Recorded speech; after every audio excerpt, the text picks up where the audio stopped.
Good afternoon and welcome to the William G. McGowan Theater here at the National Archives. I'm David Ferriero, the Archivist of the United States, and I'm pleased you could join us whether you're here physically in our theater or joining us on Facebook or YouTube.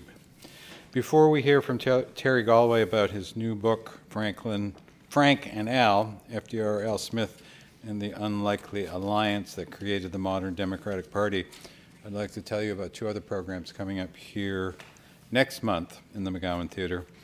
On Thursday, January 10th at noon, we'll hear from Brad Meltzer about his new book, The First Conspiracy, The Secret Plot Against George Washington. He'll tell us about the time when members of George Washington's bodyguards plotted with the New York governor, William Tryon, to launch a deadly plot against the commanding general.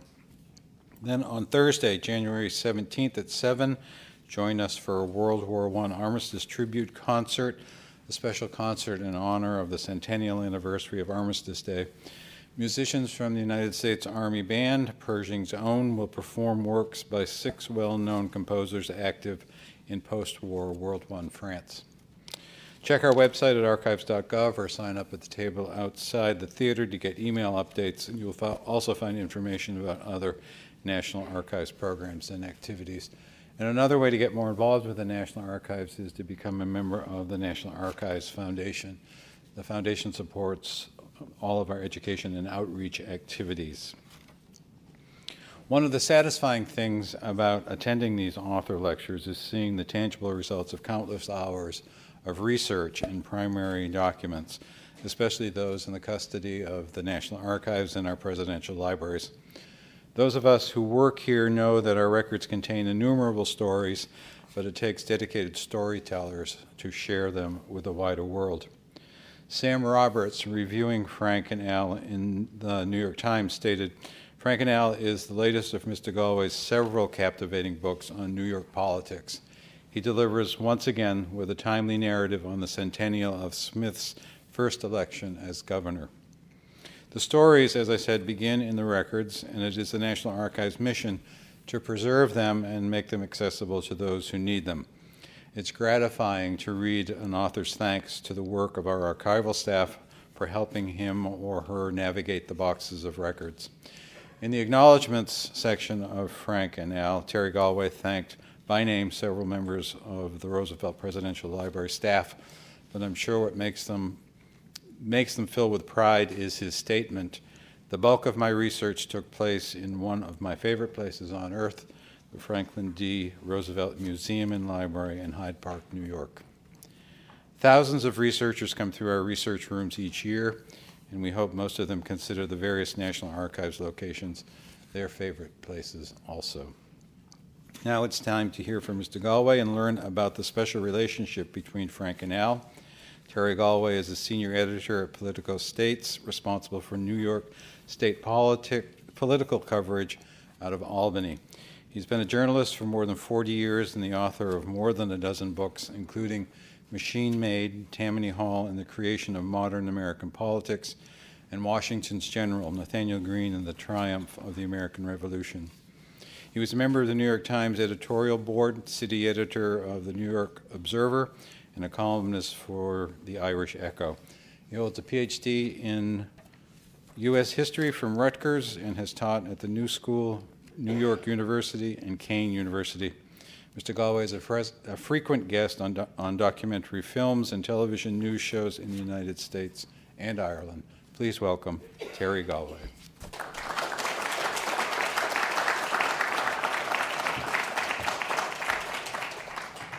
Thank you, David.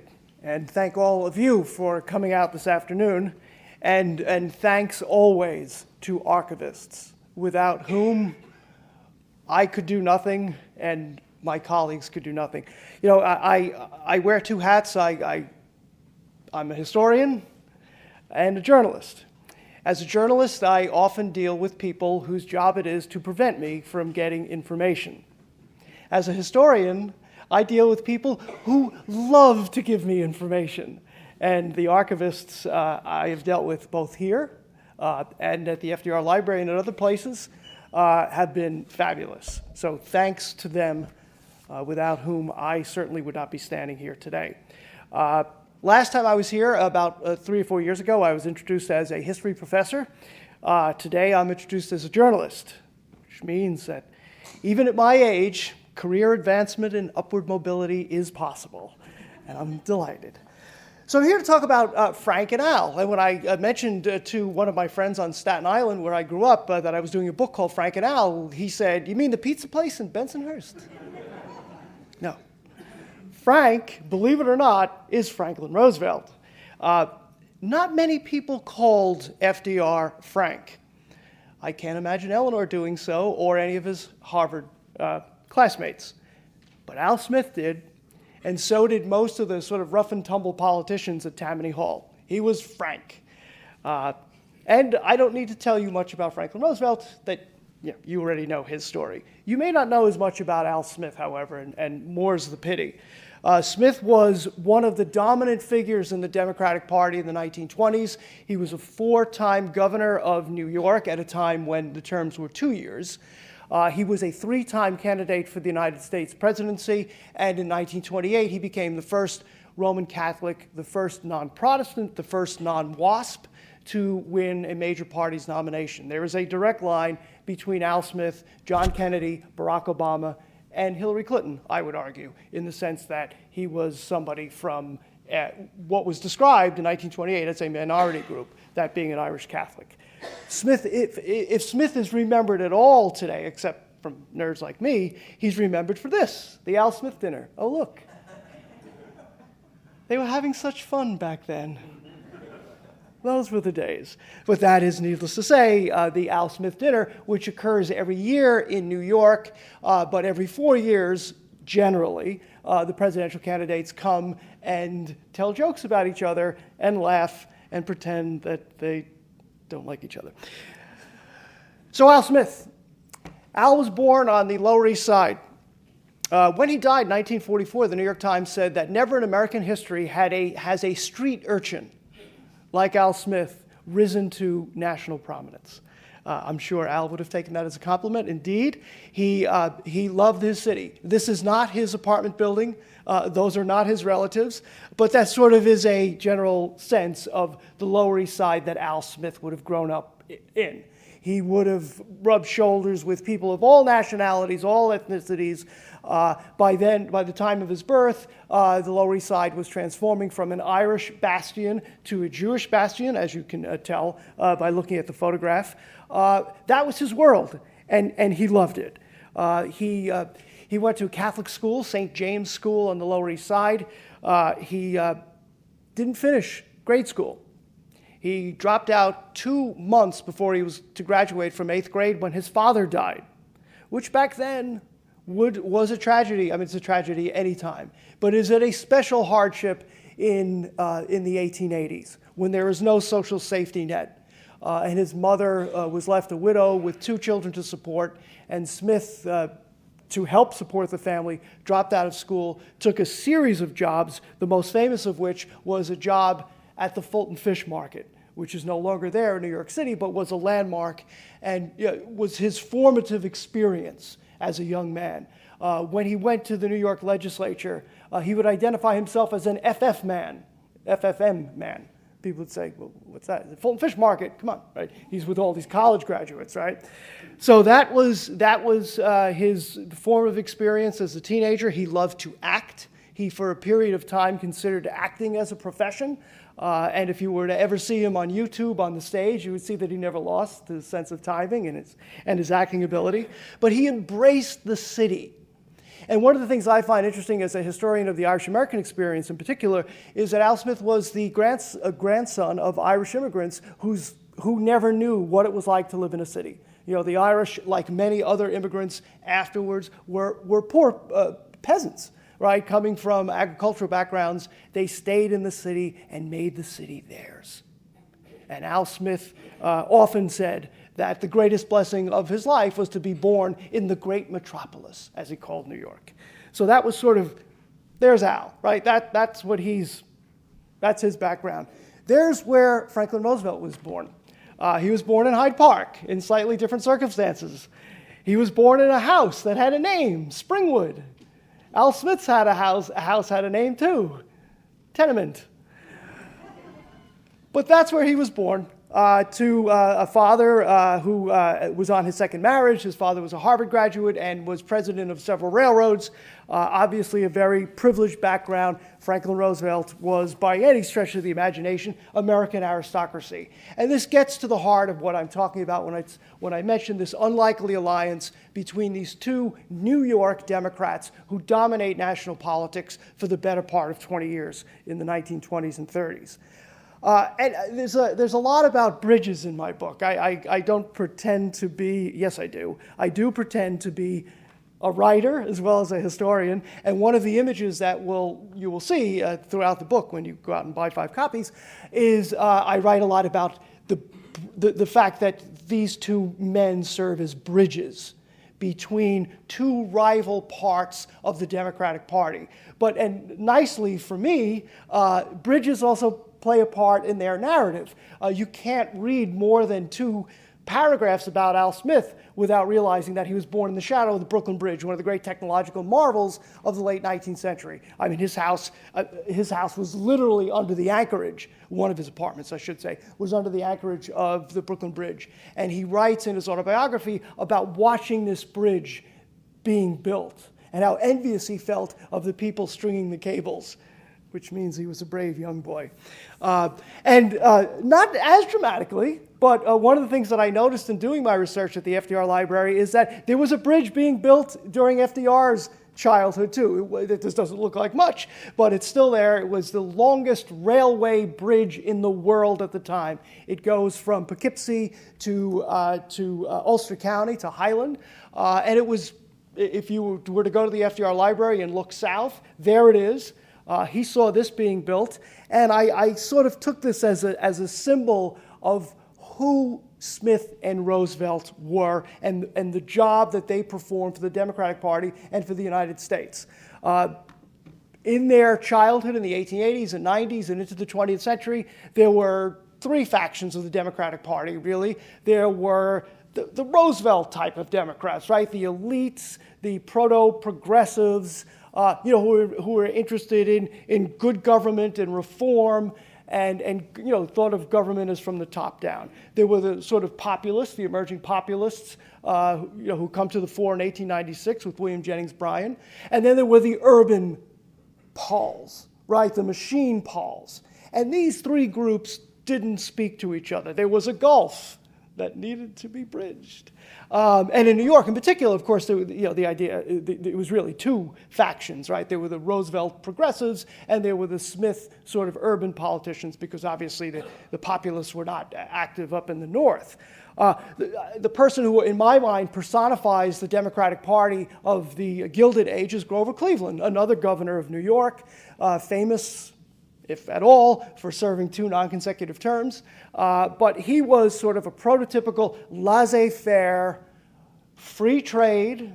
He was a free trade man, not a tariff man.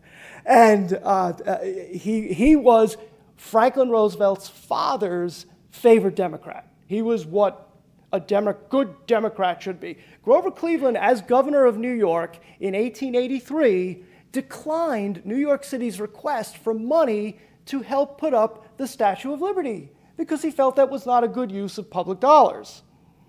And Bill de Blasio thinks Andrew Cuomo gives him a hard time.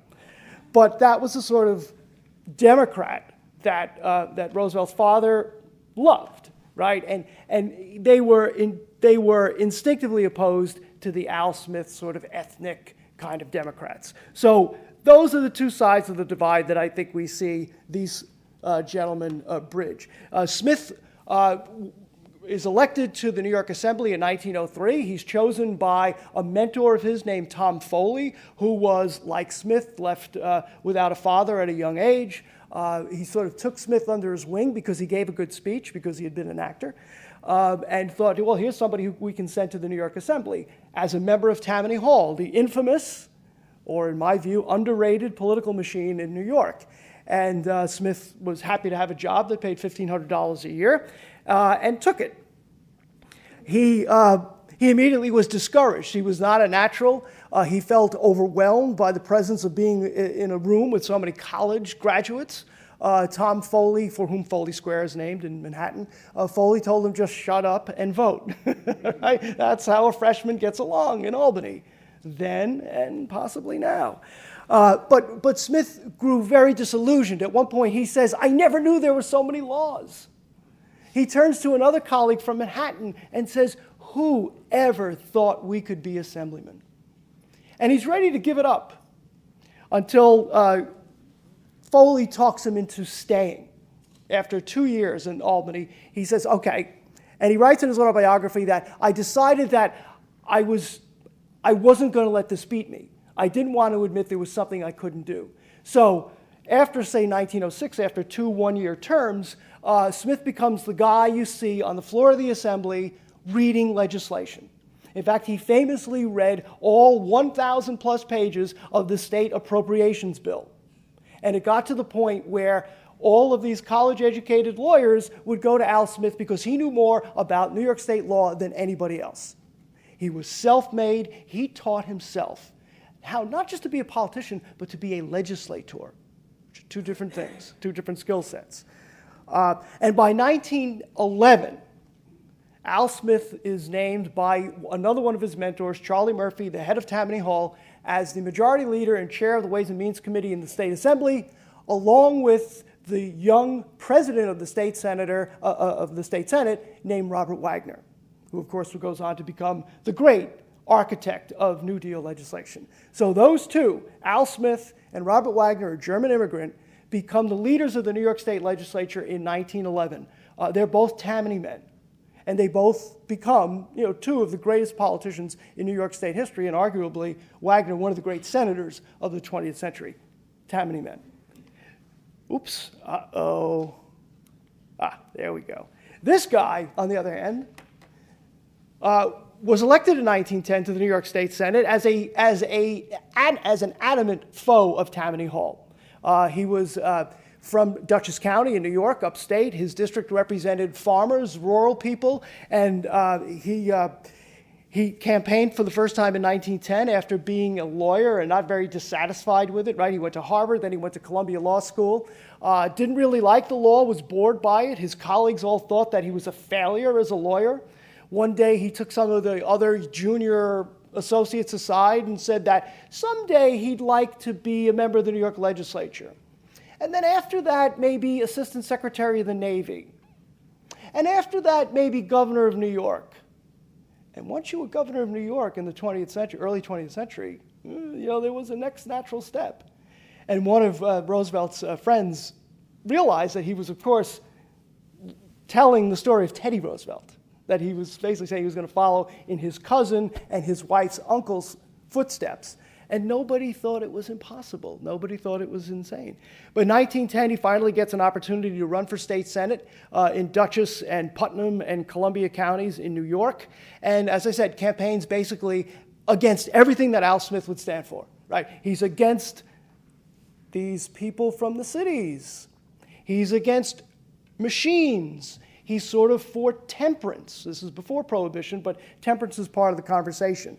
So he's campaigning, in essence, as a good government progressive, a democratic Roosevelt. And that's why he won, right? There's no great match. He was a fabulous retail campaigner.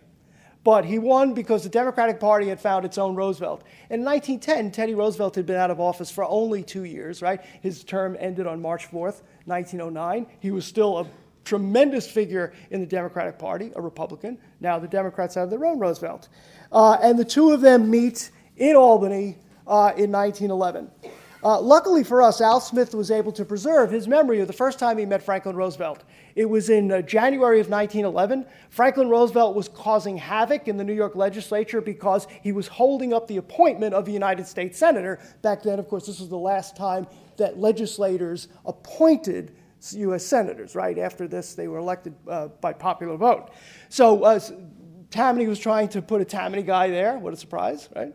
And Roosevelt was trying to hold it up. So Wagner and Smith, the new leaders of the legislature, walk over to Franklin Roosevelt's townhouse right across the street from this building, where he was paying $400 a month in rent.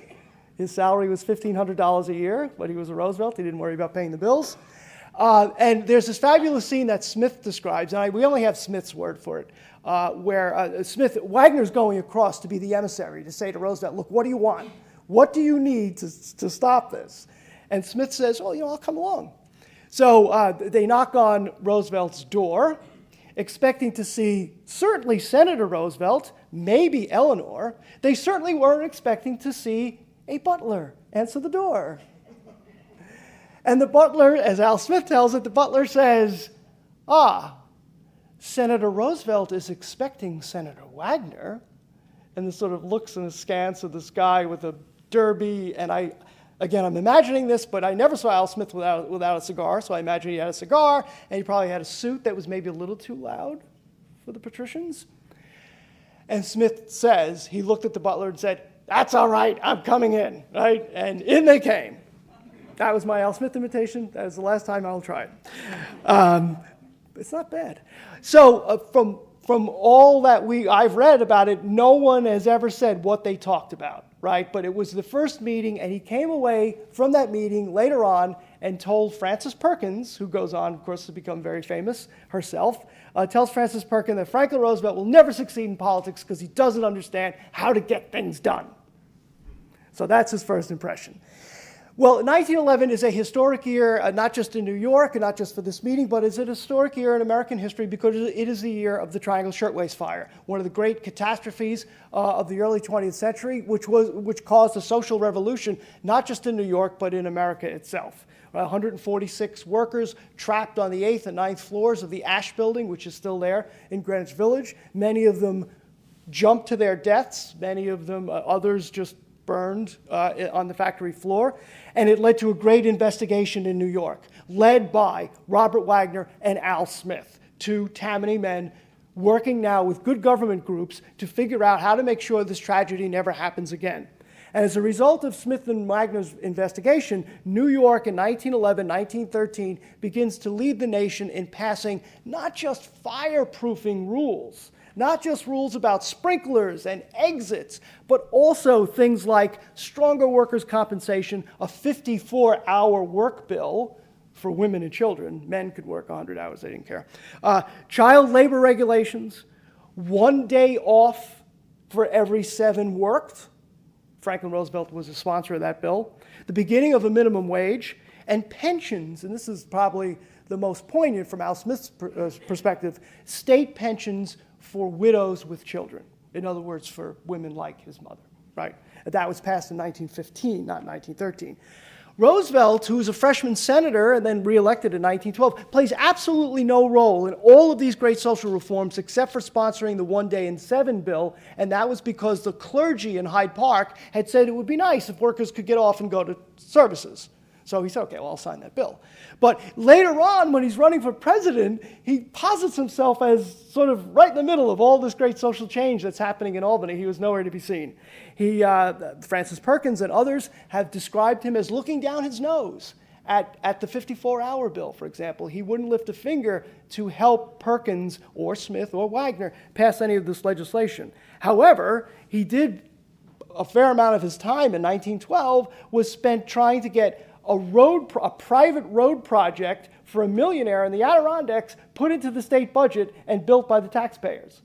And his law firm actually, engaged with this millionaire, I forget his name, frankly, who basically said, look, if you do this for me, if you can get this road built by the state to my country house, there'll be more work coming to the law firm. So that's how he spent most of the time. Now, mind you, I say this because this is a man who opposed patronage, opposed Tammany Hall's dirty politics, but yet he spent most of the time on private business while he was a senator.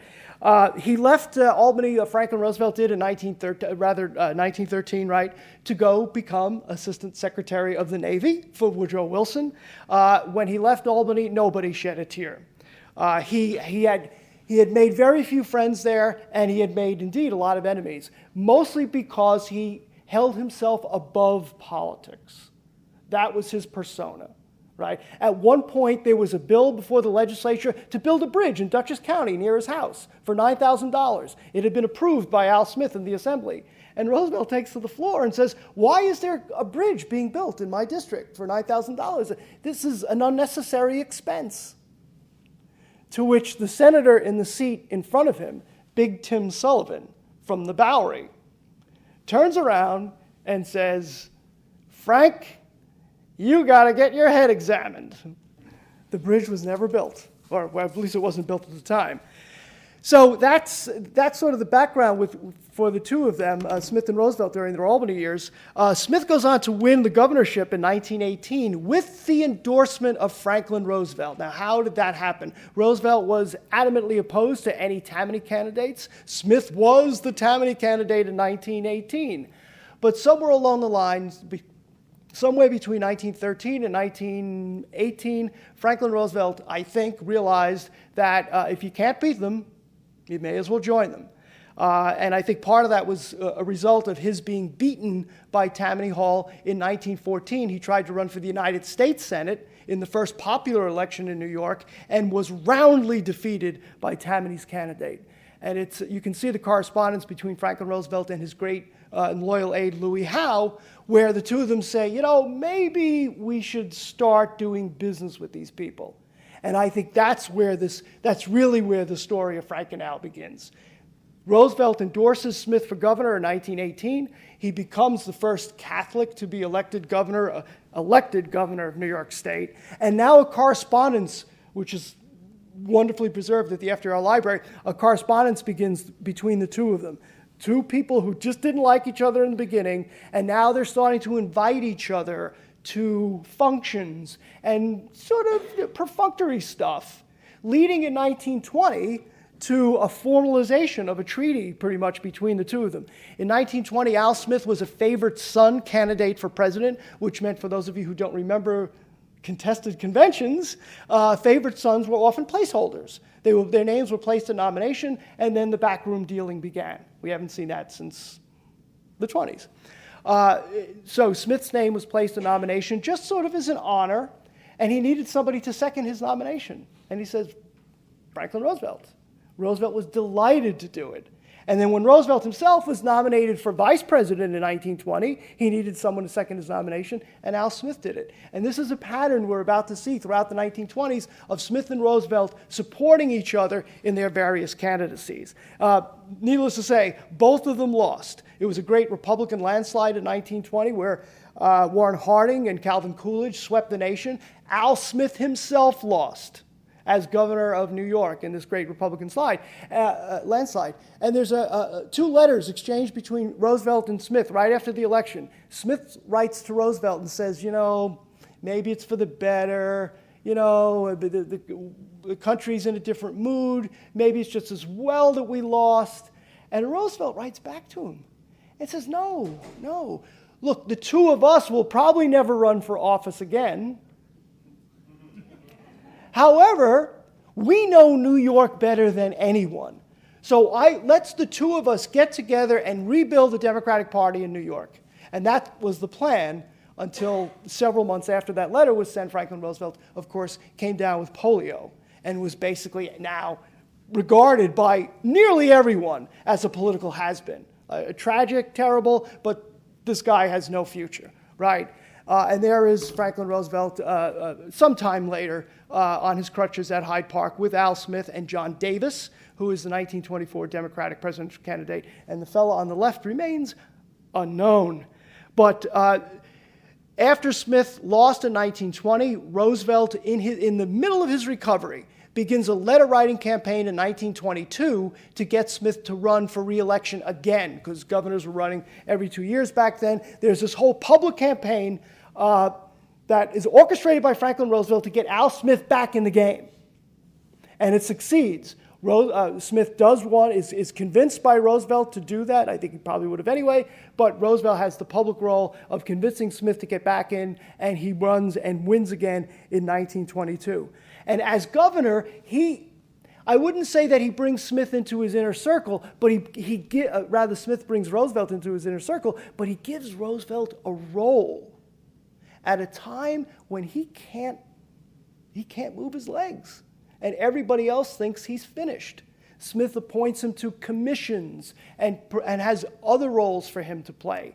And in my view, I do think this part of the Roosevelt biography is underplayed in many Roosevelt biographies. The role that Smith played in keeping Roosevelt in the game in New York, as a favor, out of pity, shrewdly, as the token Protestant, maybe all of those things. But there's no question that Smith played a role in keeping Roosevelt active in the 1920s. Two women who played a role in this relationship too, very prominent women. On the left is Belle Moskowitz, on the right is Frances Perkins. Belle Moskowitz was Al Smith said she had the greatest brain of anyone greatest political brain of anyone he had ever met. He didn't say any woman, he said of anybody he ever met. She was a civic reformer who saw in Al Smith possibilities for progressive, liberal policy making, even though he was from Tammany, even though he was, from the streets. And Moskowitz becomes basically the most powerful woman in New York in the 1920s, at a time when New York was clearly the most powerful state in the Union. Frances Perkins is given a job by Smith as industrial commissioner. She is the highest-ranking woman office holder, I believe, in the country in the 1920s, if not certainly one of them. And the two of them become Smith's conscience. For as his governorship goes on, he becomes out in favor of things like public ownership of hydropower, building enormous parks in New York State, prison reform, housing reform, all of these social reforms, many of which Smith would have, been close to his heart anyway, but I would argue that these two women were constantly pushing him to the left, as it were, not that he really had to be pushed that much. So by 1924, Smith is compiling this magnificent record as governor and decides to run for president again, only this time he means it. And this is sort of the crux of the relationship in 1924. It's at the New York, it's at Madison Square Garden in New York, the convention, and it is where the Democrats, and arguably the country as a whole, had a 2.5-week shouting match with each other about culture, about immigration, about what it means to be an American. On one side was Al Smith, who was wet, which meant he opposed prohibition. He was a voice for the cities. He was a voice for immigrants. On the other side was a guy by the name of William Gibbs McAdoo. He was Woodrow Wilson's son-in-law. He was very friendly with Franklin Roosevelt. They were the two antagonists at this convention. And to me, the key moment comes when Franklin Roosevelt, who would have, you would think, have sided with William Gibbs McAdoo, his old buddy from Washington during the Wilson years, decides not only to stay with Smith, but he becomes Al Smith's presidential campaign manager and delivers the famous Happy Warrior speech at that convention. That picture is of Franklin Roosevelt making one of the most remarkable comebacks in American political history. Right? No one has seen him since he contracted polio. And there he is standing at the podium, gripping it so hard that sweat is pouring off his shirt. Because the one thing he was afraid of, he had practiced walking with a crutch, with two crutches. But the one thing he was afraid of was that the podium wouldn't support his weight. And he delivers this wonderful speech where he calls Al Smith the Happy Warrior and becomes the great success story of the 1924 Democratic Convention. He is now a star in the making. However, the convention itself, many historians argue, was a bloody disaster. It went on for 103 ballots. It went on for 2.5 weeks. People were screaming at each other about all sorts of things. But the two things to keep in mind. If it were a delegation unto itself, the largest delegation at the 1924 Democratic Convention would have been the Ku Klux Klan. The Klan had infiltrated at least 12 state delegations, including Indiana and several others in the North. During the convention, there was a Klan rally in Perth Amboy, New Jersey, not far from New York, where 3 crosses were burned. And people paid a dime to throw baseballs at Al Smith, an effigy of Al Smith. Recently, if you go on the web, you'll see that there's a picture of hooded Klansmen, and a commentator whose name I will not mention said that they were marching to the convention in 1924. No, they weren't, but there's an element of truth in that. The imperial wizard of the Ku Klux Klan set up campaign headquarters in New York. And they supported William Gibbs McAdoo, who had been born in Georgia in 1863. And McAdoo would not disown the Klan. That was one of the big issues. So during this convention, Al Smith decided two things. One is he was never going to give in to a candidate supported by the Ku Klux Klan. And the other is he forced the Democratic Convention to vote on a resolution, on actually a plank in the platform, condemning the Klan by name. Everybody, including Roosevelt, had said, don't do this. It's only going to split the convention. Settle for a compromise. We condemn secret societies. And Smith would have none of it. It went to a vote and failed by a single vote. So in 1924, the Democratic Party failed to condemn the Ku Klux Klan by name. And then as the Klan rallied behind McAdoo, Smith told Roosevelt, I'll stay here till Christmas. I am not going to allow the Klan to win. And Roosevelt said, okay, boss. And the two of them held back the forces of the Ku Klux Klan for 2.5 weeks until exhausted and without any more money left, they settled on a compromise, John Davis, who of course then went down to defeat Calvin Coolidge. Again, most historians interpret that convention as a catastrophe. I see it as a victory. It's the victory of the new America of the 20th century over the forces of old America. And Franklin Roosevelt is on an unexpected side there. Right? He's with the guys and the women from the cities. He's with the immigrants. He's with the Catholics and Jews, right? And that I see as the beginning of the new Democratic Party, as opposed to the one from the Gilded Age, right? Smith did not get the nomination. He ran for governor again in 1924, having failed to be president, and his opponent in 1924 for governor was Theodore Roosevelt Jr. I think at some point in Franklin Roosevelt's life, he must have said, enough with these Roosevelts already. I can't get away from them.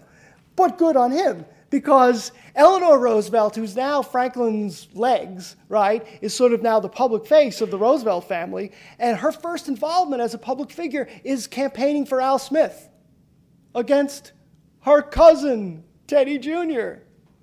And throughout this entire time, even as we get sort of to the bad times between Frank and Al, Eleanor Roosevelt loved Al Smith. And in 1928, I'm jumping ahead a little bit, but in 1928, when Smith does run for president and loses, but Franklin Roosevelt wins for governor, Eleanor Roosevelt is asked, well, how do you must be happy, Frank, your husband won as governor. And Eleanor said, it doesn't matter if the top of the ticket lost, top of the ticket being Al Smith. She was a great believer in Smith, and at a time later on in their lives when Al Smith didn't deserve Eleanor's graciousness, she provided it anyway. Again, another important part of the story. So Smith runs again in 1928. He wins the nomination for the presidency on the first ballot. The Democrats make history by nominating a non-WASP, a non-Protestant, for the presidency. And again, Franklin Roosevelt is his campaign manager, and Franklin Roosevelt gives a reprise of the Happy Warrior speech. And it's great, history is made, and then Smith goes out on the campaign trail. And as a historian, sort of, I think I can say, without fear of contradiction, although you can contradict me later if you want, that the 1928 presidency, 1928 campaign was one of the ugliest in American history. And there's no shortage on that list, mind you. Smith was perceived to be loyal to the Pope, not loyal to America. This is a pamphlet showing him kissing the ring of a cardinal who had visited Chicago. He was an Italian cardinal. And there was a photograph of Smith greeting that cardinal. So that cartoon was one of thousands which suggested that Al Smith was not American. As a Catholic, he couldn't possibly be American because his loyalty was to the cardinals, to the Pope, to Italy, and not to the United States. The Klan, of course, got involved. Here's a recruitment sheet asking Protestants to come to the fairgrounds in Illinois to hear an official of the Knights of the Ku Klux Klan discuss the unfitness of Al Smith. Smith campaigned in Oklahoma, and as he went through the Oklahoma plains, there were crosses burning along the path of his rail car. When Francis Perkins went to campaign for Al Smith in Independence, Missouri, the meeting was broken up by anti-Catholic bigots, much to the chagrin of the guy who organized the rally, Harry Truman. That was what people saw. Perkins went back to New York and said, Smith is going to lose because I know, people told me that they knew for sure the house that the Pope had bought, so he would move to New York, Maryland, wherever, when Al Smith was elected, right? And in North Carolina and elsewhere, there was talk that Al Smith's Tammany friends were disenfranchising white people. So cast a vote for Hoover to punish them and the Tammany system, because part of the critique of Smith was not just about ethnicity, it was about race.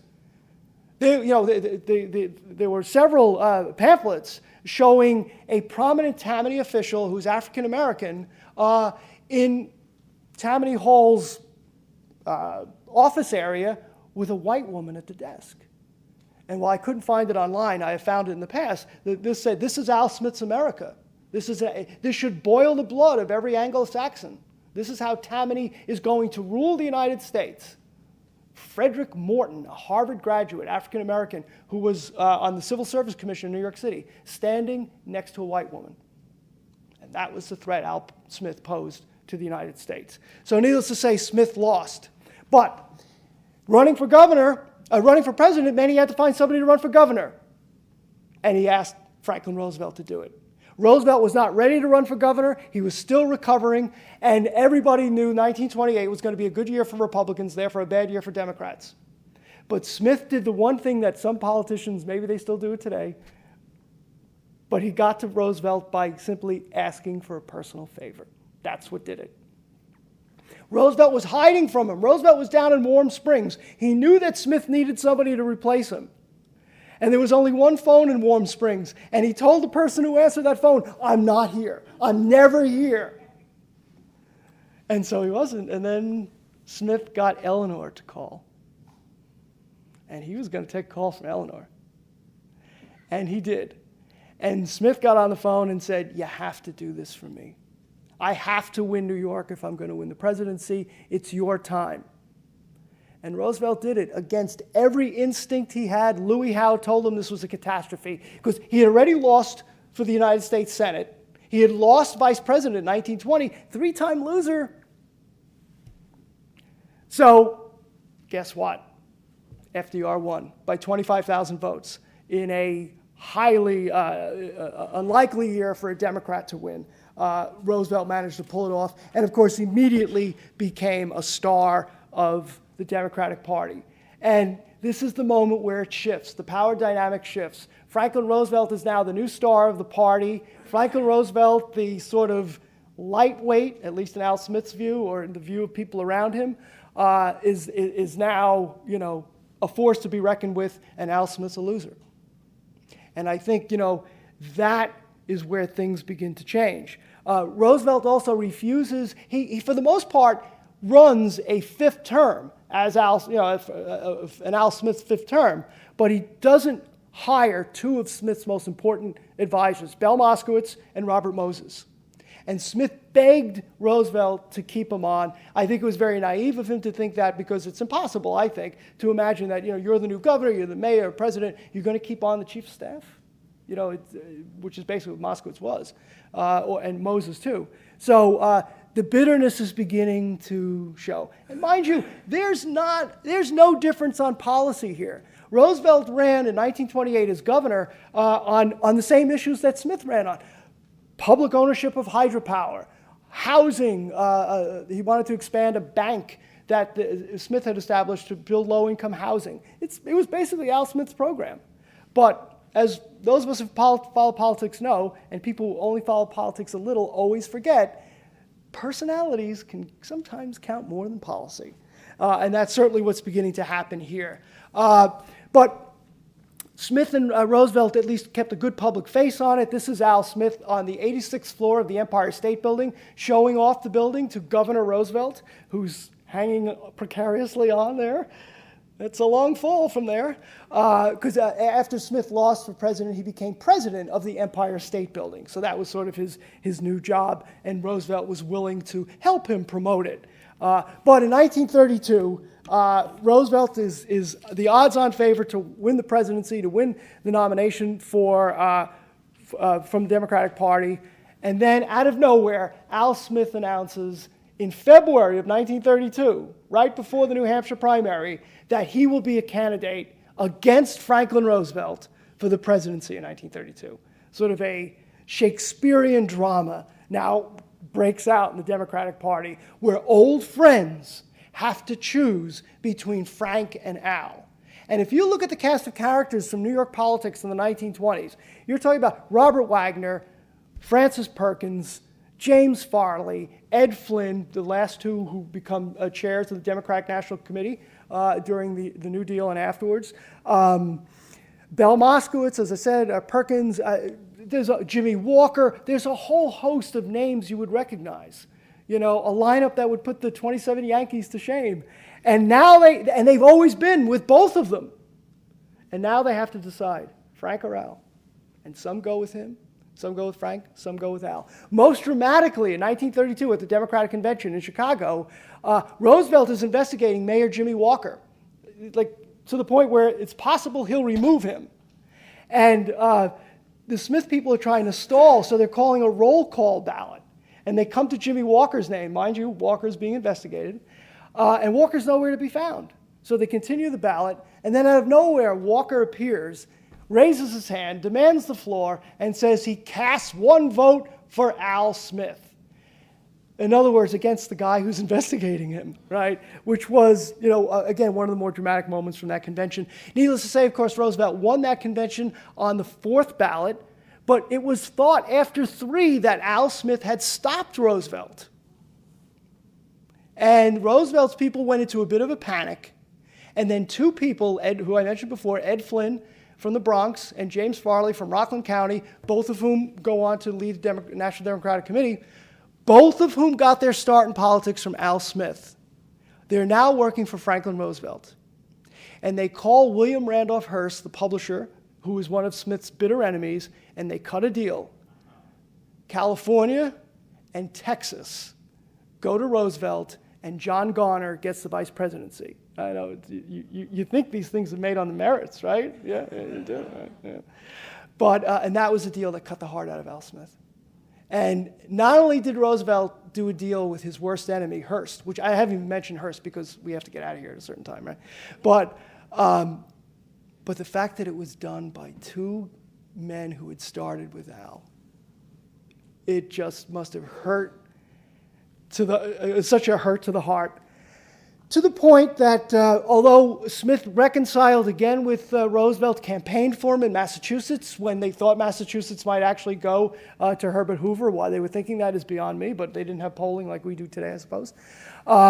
Smith supports parts of the New Deal, although he's sort of suspicious about all the centralization of power in this city, rather than in the capitals, which is where he thought but most decisions are made. And then in 1936 or 35, Al Smith announces with great fanfare that he is joining the Liberty League, which is this anti-Roosevelt organization of conservative Democrats and Republicans who are not just opposed to the New Deal, they hate the New Deal.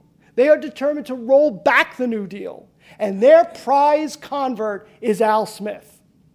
And at this, the picture shows Smith getting ready to deliver this fulminating speech against the New Deal, where he basically says, you have to choose between the red flag of communism or the red, white, and blue of the United States.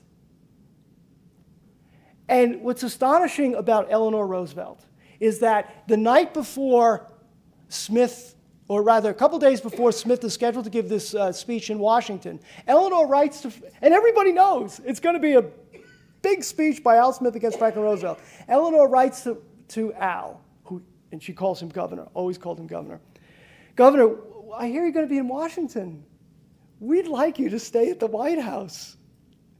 And I can only imagine what Smith must have been thinking, that I'm about to double-cross this woman's husband in the most public way, and here she is inviting me to dinner and a sleepover at the White House. And there is an exchange of letters where Smith backs down and says, I just want you to understand, this is nothing personal, right? I admire Frank, I like Frank, but I have to do what I have to do. And then I would encourage you, if you have any interest in this topic, although I probably bored you to death, but if you're ever to hear that speech, it is a fulminating rant of, I think, a man who has lost his moorings. And, he campaigned for Alf Landon in 1936. He campaigned for Wendell Willkie in 1940. He was very bitter about Roosevelt. In the meantime, of course, Roosevelt is doing things like signing the Social Security bill, which is what this is, right? To our left is Senator Robert Wagner, Al Smith's old roommate and friend from Albany. Behind them is Francis Perkins, Al Smith's old friend from Albany. Missing from that picture is Al Smith, sadly. And at one point, Roosevelt told Francis Perkins, I'll never understand what happened with Al. Everything we've done in the New Deal, Al Smith did before me in New York.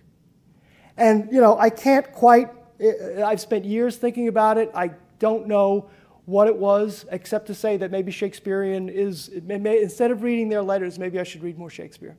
Because it is a tragedy involving bitterness and hurt feelings and power dynamics and all of these other things that just can't be explained in a letter. But to wrap up quickly, there is redemption in the end. We always like stories with redemptive endings.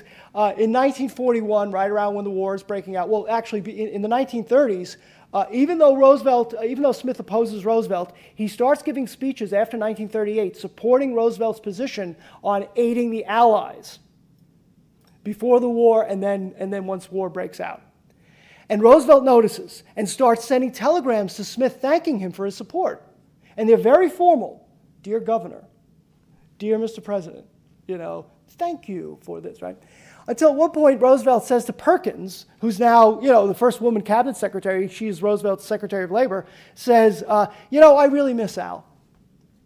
Can you get a message to Al saying I'd love him to stop by sometime? And to which Perkins says, are you sure? Says, yeah. So I believe it was late 41, it might have been early 42. Roosevelt invites Al Smith back to the White House. Graciousness again, right? Absolute graciousness. And in the subsequent year and a half, when there are lots of things going on in the world, right? Things like World War II. Al Smith comes by for a visit at the White House just to talk politics and catch up on old times 3 or 4 times. And at one point, Roosevelt's White House puts out the word that they would like Al Smith to run for governor again in 1942 in New York, because Herbert Lehman is leaving the job. And he doesn't do it, obviously. But when Smith is in his dying days, his wife, Katie, died first, and he got a heartfelt letter from Franklin Roosevelt, handwritten. Smith himself dies in the fall of 1944. Right before his death, a corsage arrives from Franklin and Eleanor. While there's some correspondence showing that while Roosevelt was at a meeting with Winston Churchill, he was keeping tabs on Al Smith's health. And when he died, I think they were at the Quebec conference, although I'm not entirely positive of that. But they wound up friends again. And, the bitterness seemed to fade. But right around this time, right before he died in 44, somebody asked Al Smith, what do you think of Franklin Roosevelt? And this is sort of like a politically incorrect question to ask. And the people who were with Smith were like, oh, say that. And Smith, with his actor's timing, paused for a second and said, he's the kindest man who ever lived. Pauses and says, just don't ever get in his way. Thank you very much.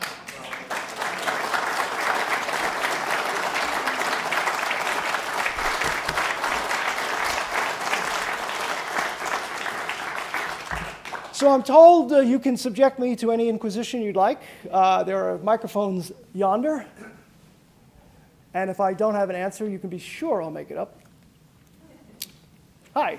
I believe the Democratic Convention for many years had a two-thirds rule, at least for the presidential nomination. That's correct. Does that also apply to the platform? That's the first part. And the second part is, how do we explain the apparent decrease in the power of the Klan between 1924 and 1928 within how do they let the Smiths get elected in 1928, or get the nomination in 1928?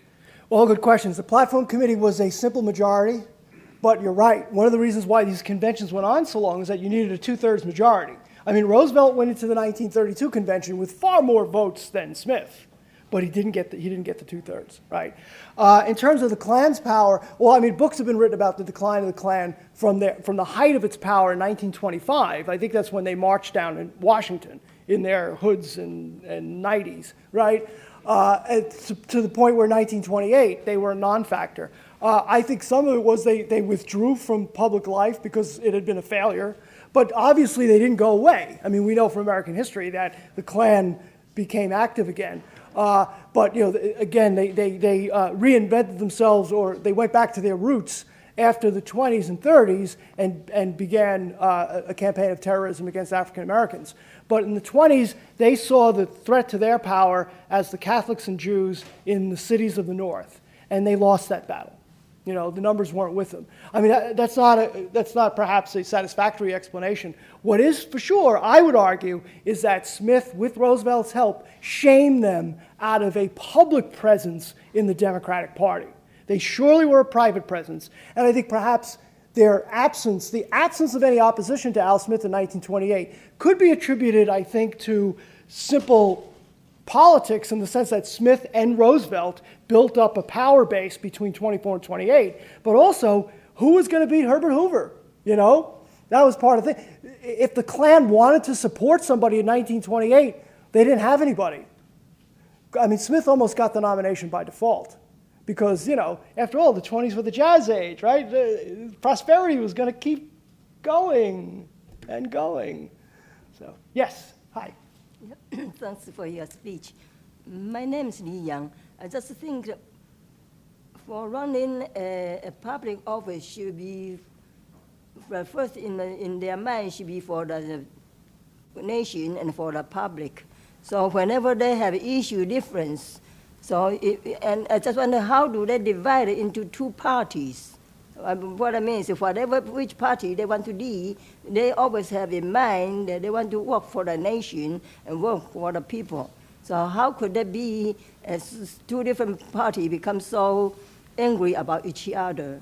Now we have Trump, we have Democratic Party. They just think about grab everything, little things, and then blame on the other side. I just wonder, what does history tell us is from when they become divided? Well, I mean, the way that the founders hoped that there would not be factions, right? They were hoping that there's nothing about political parties in the Constitution. And some of the founders, warned against factions. But that, and in the beginning of the Republic, of course, there was just one party, right? The Federalist Party. Thomas Jefferson invented the Democratic Republican Party to oppose John Adams in 1800. But the point of a democracy is that you give choices, right, to people, and that begins to develop at an early age in our republic. Some people would say we don't have enough choices. Why should there be only two choices? If you're in the United Kingdom, you've got a multiplicity of choices, and in other parliamentary systems. But one of the reasons for anger is because of personality. Al Smith and Franklin Roosevelt didn't disagree on much. But Smith came to really despise him. And I think it was simply because he felt that Franklin Roosevelt had what Al Smith should have had. And that will make you angry. Final question, Terry. Yeah, okay, last question. So would Al Smith have won in 32? That is a good question. And, I don't know. I mean, obviously, the backdrop is the Depression, right? Herbert Hoover, or as one announcer once called him, Hebert Hoover, Hoover Hebert, stuff like that. But Herbert Hoover was immensely unpopular, but was, I hate to put it in this phrase, but I suppose as an Irish Catholic I can. Was the country ready for a Catholic president in 1932? It was barely ready for a Catholic president in 1960, right? So I think he would have lost. I think that there's no way he's getting the South, and no Democrat can win in 1932 without the Solid South. Right? The Solid South was the home of the Klan. They were in favor of prohibition. In 1928, Smith got 3 southern states. He did not win New York, which also broke his heart. Al Smith lost his home state in 1928. Only 2 presidents that I know of won while losing their home state. Woodrow Wilson in 1916 lost New Jersey, and the current incumbent lost New York. But anyway, Smith lost New York, broke his heart. I think he would have lost, and Herbert Hoover would have found another lease on life if Smith had won. But in a way, it's a moot point because Smith never, when he went into the convention, he never had enough strength to win the nomination. The only thing he could do is block Roosevelt. And again, to add to the dilemmas of the layers of Shakespearean drama here, even when he knew he was going to lose, he wanted desperately to prevent Franklin Roosevelt from becoming president. Yeah, I mean, it's very sad, that part of his life. And I think that is one of the reasons why many historians have not given him his due, because they remember the Franklin Roosevelt at the Liberty League, and they forget the Franklin Roosevelt of 1924. And that's the thought I'll leave you with. Thank you very much.